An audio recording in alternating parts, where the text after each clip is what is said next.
يا أيها الذين آمنوا اركعوا واسجدوا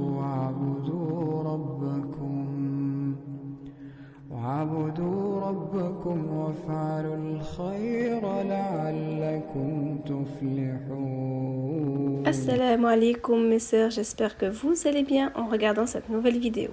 Nous allons voir aujourd'hui les sunnas du prophète sallallahu alayhi wa sallam du quotidien. Il faut savoir que parmi ces sunnas que je vais citer dans cette vidéo, la plupart d'elles nous ont été apprises par nos parents lorsque nous étions petits en tant que politesse. Et alhamdulillah, c'est ce qui fait de nous ce que nous sommes aujourd'hui. Sans plus tarder, nous allons commencer par découvrir ces sunnas ou bien les rappeler pour ceux qui les connaissent déjà.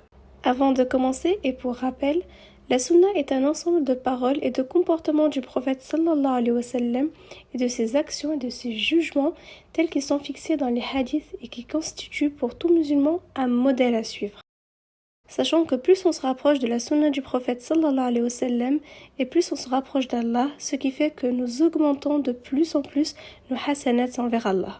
Et nous allons commencer bi'idhnillah avec la première sunna qui est souvent négligée par nos sœurs et nos frères musulmans, qui est très simple à faire et qui ne quittait jamais le visage du prophète sallallahu alayhi wa sallam. Et c'est son sourire sallallahu alayhi wa sallam. Le prophète sallallahu alayhi wa sallam a dit « Le fait que tu fasses un sourire à un croyant musulman est une aumône ». Plusieurs faits tels que ordonner le bien et interdire le mal est une aumône également, que tu guides une personne dans un endroit où il est perdu est pour toi une aumône également, que tu enlèves du chemin ce qui gêne, une épine, un os est pour toi une aumône, que tu verses de ton seau vers le seau de ton frère est pour toi une aumône, et guider le malvoyant est pour toi aussi une aumône. Tous ces points que je viens de citer font partie de l'aumône. Deuxième chose que le prophète sallallahu alayhi wa sallam nous a conseillé de ne pas faire, le bâillement, car le bâillement provient du diable. Le prophète sallallahu alayhi wa sallam a dit « Lorsque l'un de vous a envie de bâiller, qu'il essaye d'étouffer son bâillement autant qu'il peut. » La solitude. En effet, le prophète sallallahu alayhi wa sallam nous a conseillé de ne pas rester solitaire et ne pas s'éloigner des personnes. Il est préférable pour le musulman d'être toujours entouré et rester en bonne compagnie, notamment dans la vie de tous les jours, pendant les voyages, etc. Car en effet, Satan est proche du solitaire et plus éloigné de deux personnes ensemble.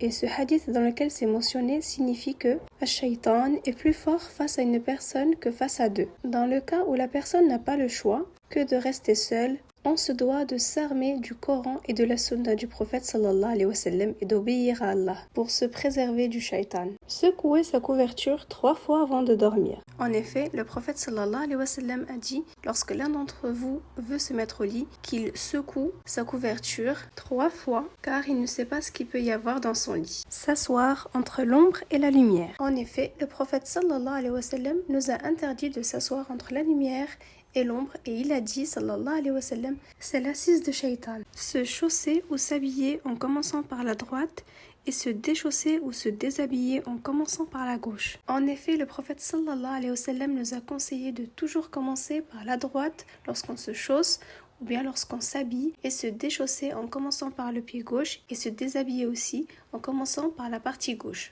Et on ne doit pas marcher avec une seule chaussure ou bien avec une seule chaussette, mais on marche avec les deux en même temps ou bien on les enlève les deux en même temps. Soit on met les deux en même temps, soit on les enlève toutes les deux. Car marcher avec une seule chaussure ou avec une seule chaussette, cela ressemble au comportement de Shaitan, car lui, il se balade uniquement avec une seule paire. Le prophète sallallahu alayhi wa sallam nous a conseillé de ne pas entrer dans un marché le premier et de ne pas être le dernier à en sortir. Car en effet, c'est dans le marché que le diable a déposé ses œufs et fait éclore ses petits. C'est dans le marché où il y a le plus de bruit et c'est là où les tentations de conflit augmentent et ouvrent la porte au diable. Boire debout. En effet, le prophète sallallahu alayhi wa sallam nous a recommandé de ne pas boire debout mais en étant assis ou bien accroupi. En effet, le prophète sallallahu alayhi wa sallam nous dit en buvant en étant debout, Satan boit avec nous. S'ajoutant à cette sunna le fait de boire en 3 fois, c'est-à-dire en 3 gorgées et de ne pas boire d'un seul coup comme nous dit le prophète sallallahu alayhi wa sallam,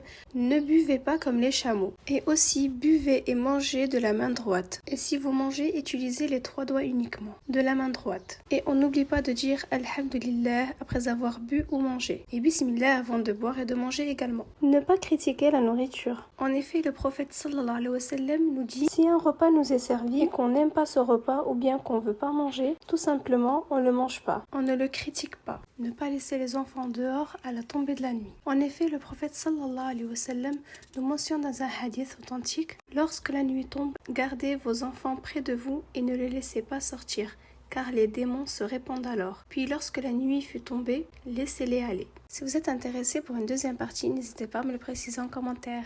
Barakallahu fikum mes sœurs.